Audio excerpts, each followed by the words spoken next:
সর্বোপরি প্রশংসা আল্লাহ পাক জাল্লা মুহিদুহু পরওয়ারদিগার আলমের উপর, তত সঙ্গে বিশ্বকুল কায়নাতের নবী দুজাহান হুজুর পাক সাল্লাল্লাহু আলাইহি ওয়া আলিহি ওয়া বারাক ওয়া সাল্লামার পবিত্র রওজা পাকে রেখে, সেই সাথে আমার মহান মুর্শিদ কেবলার পবিত্র রওজা পাকে আমার বিনম্র শ্রদ্ধার্ঘ্য নিবেদন করে আজ যে কথাটি মনস্থির করেছি আপনাদের সম্মুখে তুলে ধরার জন্য, অত্যন্ত গুরুত্বপূর্ণ একটি বিষয়, যাহা ইসলামের আল্লাহ রব্বুল আলামিনের অবধারিত বিধানের পঞ্চস্তম্ভের একটি। প্রসঙ্গটি হচ্ছে সালাত।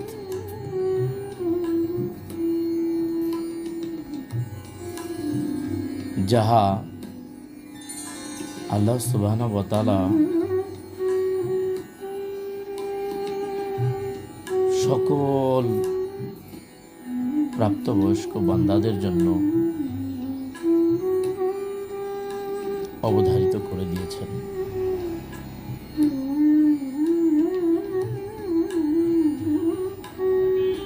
অভিধানে সালাতের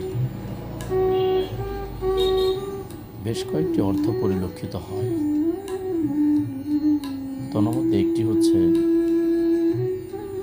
সালাতের বাংলা আবিধানিক অর্থ দোয়া করা, প্রার্থনা করা, ক্ষমা প্রার্থনা করা, স্মরণ করা ইত্যাদি। আর পারিভাষিক অর্থে সালাতের পূর্ণাঙ্গ অর্থ হচ্ছে বান্দা এবং আল্লাহ পাকের এই দুইয়ের মধ্যে সম্পর্ক স্থাপনের মাধ্যম হচ্ছে সালাত।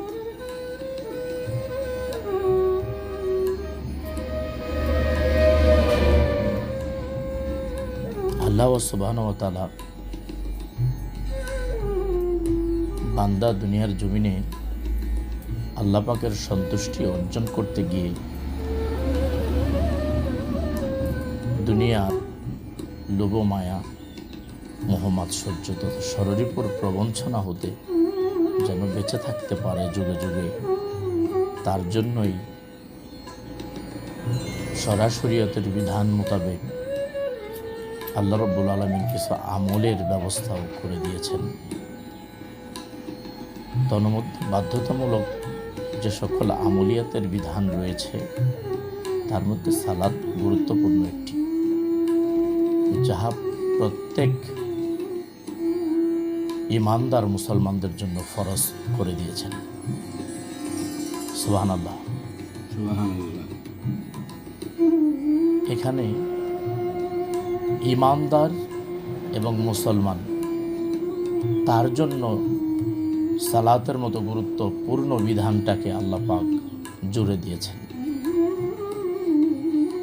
কিন্তু আমাদের বন্ধুবর উলামায়ে কেরাম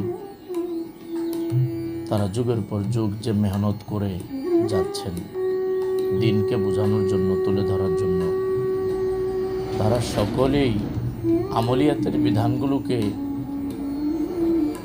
প্রতিটি বান্দার দোরগোড়ায় পৌঁছে দেওয়ার জন্য মেহনত করছেন। কিন্তু আমলটা কার জন্য প্রযোজ্য, কোন ব্যক্তি এই আমলটি করবে, এই আমলটি করার জন্য কে প্রযোজ্য হবে, সে বিষয়ে কোনো আলোকপাত তারা করে না, এমনকি জোরদার আলোচনা তারা রাখে না। বস্তুত ঈমানদার এবং মুসলমান না হলে তাদের জন্য এ সকল বিধান ফরজিয়াতের আল্লাহ রাব্বুল আলামিন জুড়ে দেননি। যেমন ইহুদি, নাসারা, কাফের, মুশরিক, বৌদ্ধিস্ট, তাদের জন্য সালাত, সাওম,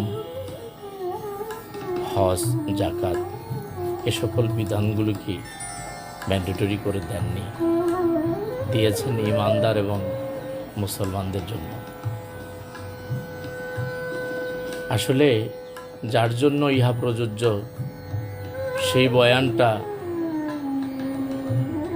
করা দরকার যেমন, আর যিনি করবেন তাকেও একটু বোঝা দরকার যে আমি যার জন্য আল্লাহ পাক এই সুসংবাদ দিয়েছেন, আমি সেই সুসংবাদের মধ্যে ব্যক্তিটি হয়েছে কি না এই বিষয়টা একটু জেনে বুঝে আল্লাহ পাককে চিনে জেনে আমলগুলো করা বিধান আল্লাহ রব্বুল আলামিন জোরদার তাগিদ দিয়েছেন। পঞ্চস্তম্ভের একটি হচ্ছে অ্যাট ফার্স্ট কালেমা, তারপর হচ্ছে সালাত, তারপরে হচ্ছে সওম, হজ এবং যাকাত। আল্লাহর হাবিব সাল্লাল্লাহু আলাইহি ওয়া আলিহি ওয়া বারাক ওয়া সাল্লাম তিনি তার সুদীর্ঘ জীবদ্দশায় সর্বপ্রথমে এই কালেমার দাওয়াতটি তিনি দিয়েছেন। প্রথম তার দাওয়াতটি ছিল কালেমা, কালেমাতু লা ইলাহা ইল্লাল্লাহু মুহাম্মাদুর রাসূলুল্লাহ। তারপর তিনি আমলের বিষয়গুলো তাদেরকে বলেছেন, কারণ সমস্ত ইবাদত এবং বন্দেগীর ফাউন্ডেশন হচ্ছে ঈমান। আর যিনি ঈমানদার হবেন তার হাত এবং জবান হতে অপর আরেকজন মুসলমান নিরাপদ থাকবেন। অতএব কারণে ঈমান এবং আমার জবান এবং আমার হাত অর্থাৎ আমার মুসলমান নিত্য যদি সঠিক হয় তবেই ওই বান্দার জন্য আসসালাত এত তাৎপর্যপূর্ণ একটি নিয়ামত ওই বান্দার জন্য সুসংবাদ হিসেবে কাল কিয়ামতের ময়দানে বড় একটি উপায় হিসেবে সেদিন দণ্ডায়মান হবে। আল্লাহ সুবহানাহু ওয়া তাআলা সবাইকেই এই হাকিকত জেনে বুঝে আমল করিবার জন্য যেন তৌফিক দান করেন। আল্লাহুম্মা আমিন।